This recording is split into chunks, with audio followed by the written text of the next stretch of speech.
ఎవరి దృష్టినైనా ఆకర్షించాలంటే ఏదో ఒక హంగామా చేయాల్సిందే. లేకపోతే ఈ బిజీ లైఫ్లో ఎంతటి స్టారుపై అయినా ఎవ్వరూ ఫోకస్ పెట్టరు. మయోసైటిస్ నుండి ఇప్పుడిప్పుడే కోలుకుంటున్న సమంత చిత్రసీమతో పాటు అభిమానుల దృష్టిలో పడాలని తాపత్రయపడుతోంది. తిరిగి సినిమాల్లో నటించడానికి సిద్ధమని ఇండైరెక్ట్గా సిగ్నల్స్ ఇస్తోంది. తాను నటిస్తున్న సిటాడెల్ వెబ్ సిరీస్ డబ్బింగ్ కూడా పూర్తి చేసినట్టు తెలిపింది. అది స్ట్రీమింగ్ అయ్యేలోగా 2-3 సినిమా ప్రాజెక్ట్స్ను తన కిట్లో వేసుకోవాలనుకుంటోంది సమంత. తాను ఫిజికల్గా ఫిట్గా ఉన్నాననే విషయాన్ని అమ్మడు చెప్పకనే చెబుతోంది. ఇటీవల మలేషియాకు వెళ్లిన సమంత అక్కడి అడవుల్లోని జలపాతాల్లో ఎంచక్కా బికినీ వేసుకుని జలకాలాడింది.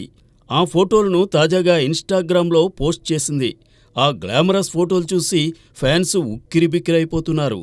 మరోసారి సామ్ అందాలకు ఫిదా అయి రకరకాల కామెంట్స్ పెట్టేస్తున్నారు. ఒక్క సమంతనే కాదు, పాపులర్ హీరోయిన్లందరూ చేసే పనిది. సినిమా రంగం తమని మర్చిపోతుందనే భావం కలగ్గానే ఠక్కున గ్లామరస్ అవుట్ఫిట్స్తో ఫోటో షూట్ చేసి సోషల్ మీడియాలో వదులుతారు. దాంతో వారి మీద మీడియాలోనూ సినిమా రంగంలోనూ చర్చ మొదలవుతుంది. ఆ రకంగా ఒకటో రెండో అవకాశాలు పొందుతారు.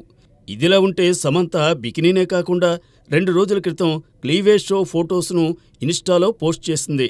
ఆ రకంగా అభిమానులను చిత్రసీమకు చెందిన వారిని అట్రాక్ట్ చేయాలని అనుకుంటోంది. ఇందులో ఇంకో మెలిక ఉంది.